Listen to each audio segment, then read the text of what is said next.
ఓం శాంతి 1/5/1984 అవ్యక్త బాప్దాదా యొక్క మధుర మహావాక్యాలు. విస్తారంలో సారానికి గల సౌందర్యం. బాప్దాదా విస్తారాన్ని కూడా చూస్తున్నారు, విస్తారంలో సారస్వరూప పిల్లలను కూడా చూస్తున్నారు. విస్తారము ఈ ఈశ్వరీయ వృక్షానికి అలంకారం. సారస్వరూప పిల్లలు ఈ వృక్షానికి ఫలస్వరూపులు. విస్తారం సదా వెరైటీ రూపంగా ఉంటుంది. వెరైటీ స్వరూపానికి గల ప్రకాశం బాగుంది అనిపిస్తుంది. వెరైటీ రౌనక్ ప్రకాశం తప్పకుండా వృక్షానికి అలంకారంగా ఉంటుంది. కానీ సారస్వరూపమైన ఫలం శక్తిశాలిగా ఉంటుంది. విస్తారాన్ని ఎక్కువ మందిని చూసి సదా సంతోషిస్తారు. ఫలాన్ని చూసి మంచి క్వాలిటీ ఆత్మలను శక్తిశాలిగా అయ్యే శుభమైన ఆశ ఉంచుకుంటారు. బాప్దాదా కూడా విస్తారం మధ్యలో సారాన్ని చూస్తున్నారు. విస్తారంలో సారం ఎంత సుందరంగా అనిపిస్తుంది. ఇది అందరూ అనుభవం చేశారు. సారం యొక్క పర్సెంటేజ్ మరియు విస్తారం యొక్క పర్సెంటేజ్ రెండింటిలో ఎంతో తేడా ఉంది. ఇది కూడా తెలుసు కదా. విస్తారం యొక్క విశేషత విస్తారానిది. విస్తారం కూడా అవసరమే, కానీ విలువ సారస్వరూప ఫలానికి ఉంటుంది. అందువలన బాప్దాదా రెండింటిని, ఎక్కువ మందిని, తర్వాత క్వాలిటీ సారాన్ని చూసి సంతోషిస్తారు. విస్తారము అనే ఆకులపైన ప్రేమ ఉంది, పుష్పాలపైన ప్రేమ ఉంది, ఫలాలపై కూడా తండ్రికి ప్రేమ ఉంది. అందువలన బాప్దాదా పిల్లల సమానంగా సేవాధారిగయ్యి పిల్లలను కలుసుకునేందుకు రావాల్సి వస్తుంది. సమానంగా అవ్వనంత వరకు సాకార మిలనం జరుపుకోలేరు.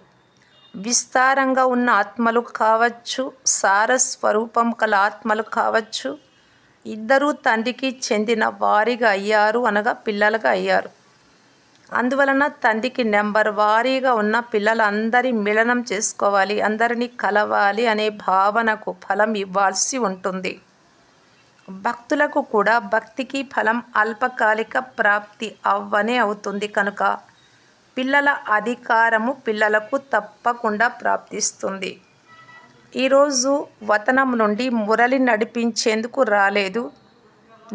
దూరం నుండి అందరూ వచ్చారు, కావున మిలనం చేస్తాను అనే ప్రతిజ్ఞను నిలబెట్టుకునేందుకు వచ్చాను. కొంతమంది కేవలం ప్రేమతో కలుస్తారు, కొంతమంది జ్ఞానంతో కలుస్తారు, కొంతమంది సమాన స్వరూపంతో కలుస్తారు. కానీ తండ్రి అయితే అందరినీ కలవాల్సిందే. ఈరోజు అన్ని వైపుల నుండి వచ్చిన పిల్లల విశేషతలను బాబా చూస్తున్నారు. ఒకటి, ఢిల్లీ వారి విశేషతను చూస్తున్నారు.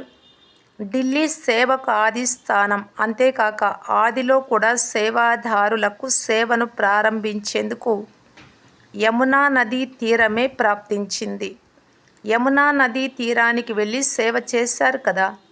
సేవకు బీజం కూడా ఢిల్లీలో యమునా నదీ తీరంలోనే మొదలైంది. అంతేకాక రాజమహల్ కూడా యమునా నదీ తీరంలోనే ఉంటుంది, స్వర్గంలో. అందువలన గోపీ వల్లభుడు గోపికలతో పాటు యమునా నదీ తీరం కూడా మహిమ చేయబడింది. బాప్దాదా స్థాపనకు నిమిత్తమైన ఆ శక్తిశాలి పిల్లల టీవీ చూస్తున్నారు అందరినీ. కావున ఢిల్లీ వారి విశేషత వర్తమాన సమయంలోనూ ఉంది, భవిష్యత్తులో కూడా ఉంది. సేవకు పునాది స్థానమే కాక స్వర్గ రాజ్యానికి కూడా పునాది స్థానమే ఇది.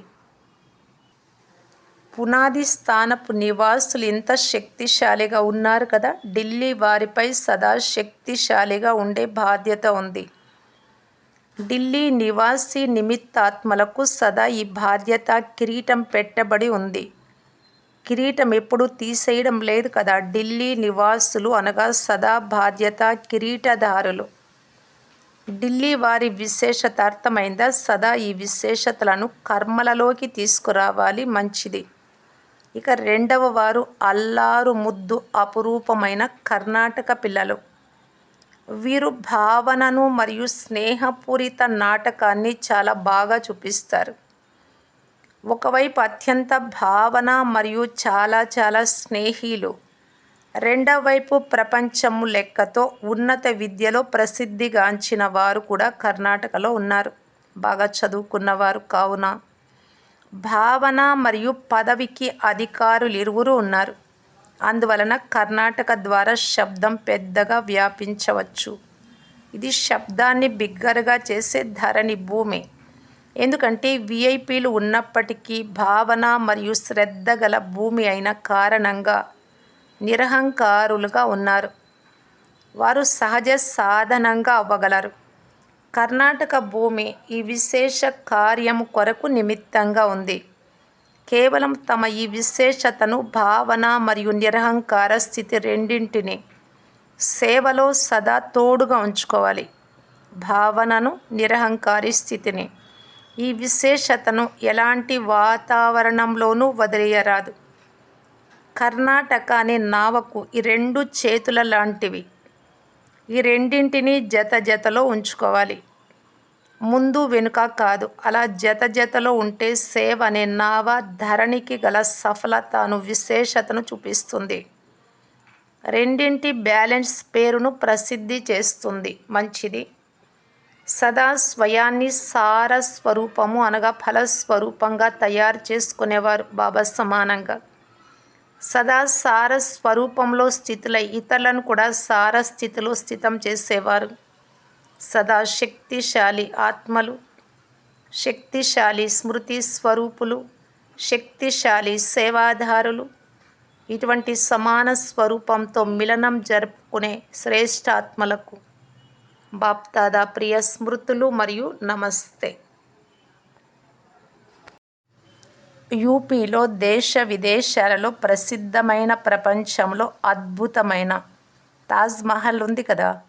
ఎలాగైతే యూపీలో ప్రపంచ ప్రసిద్ధిగాంచిన అద్భుత వస్తువు ఉందో అలా యూపీ వారు సేవలో అద్భుతమైన ప్రత్యక్ష ఫలం చూపించాలి. వీరు చాలా అద్భుతమైన పని చేశారు అని దేశ విదేశాలలో గల బ్రాహ్మణ ప్రపంచంలో ప్రసిద్ధమవ్వాలి. ప్రపంచమే అద్భుతం చెందేలాగా అద్భుతమైన కార్యం చేయాలి. గీతా పాఠశాలలున్నాయి, సెంటర్లున్నాయి. ఇది అద్భుతం కాదు. ఇప్పటి వరకు ఎవ్వరూ చెయ్యనిది చేసి చూపించినప్పుడు అద్భుతము అని అంటారు. అర్థమైందా? విదేశీయులు కూడా ఇప్పుడు ప్రతి సీజన్లో ప్రత్యక్షంగా ఉంటున్నారు. విదేశీయులు విదేశ సాధనాల ద్వారా విశ్వంలో ఇరువురు తండ్రులను ప్రత్యక్షం చేస్తారు. ప్రత్యక్షం అనగా ఈ కళ్ళతో చూడగలగటం. కావున ఇలాంటి తండ్రిని విశ్వం ముందు ప్రత్యక్షం చెయ్యాలి. విదేశీయులు ఏం చేయాలో అర్థమైందా? మంచిది. రేపు మొత్తం ఊరేగింపు అంతా వెళ్ళిపోతుంది. చివరిలో హెలికాప్టర్ దిగే రోజు కూడా వస్తుంది. అన్ని సాధనాలు మీ కొరకే తయారవుతూ ఉన్నాయి. సత్యుగంలో అయితే విమానాల లైన్ ఏర్పడి ఉంటుంది, పుష్పక విమానాలు. ఇప్పుడు ఇక్కడ జీపులు మరియు బస్సులు లైన్గా పెట్టబడి ఉంటాయి. చివరికి విమానాల లైన్ కూడా ఏర్పడుతుంది. అందరూ భయపడి పారిపోతారు. అన్నీ మీకే ఇచ్చేసి వెళ్ళిపోతారు. వారు భయపడతారు, మీరు ఎగురుతారు. మీకు చనిపోతామనే భయం లేదు, ముందే చనిపోయి ఉన్నారు. పాకిస్తాన్లో శాంపుల్ చూశారు కదా. అన్ని తాళం చెవులు ఇచ్చేసి వెళ్ళిపోయారు. కావున అన్ని తాళం చెవులు మీకు లభించనున్నాయి. కేవలము సంభాళించండి. మంచిది. సదా బ్రాహ్మణ జీవితం యొక్క విశేషతలన్నింటినీ జీవితంలోకి తీసుకొచ్చేవారు. సదా హృదయాభిరాముడైన తండ్రి హృదయ సింహాసనంపై ఆత్మిక సంతోషము, ఆత్మిక విశ్రాంతి తీసుకునేవారు. స్థూల విశ్రాంతి తీసుకోకండి. సదా సంగమయుగం యొక్క శ్రేష్ఠ గౌరవంలో ఉండేవారు. కష్టం నుండి ప్రేమ జీవితంలో లవలీనమై ఉండేవారు. ఇటువంటి శ్రేష్టమైన బ్రాహ్మణులకు బాప్దాదా ప్రియ స్మృతులు మరియు నమస్తే. ఓం శాంతి.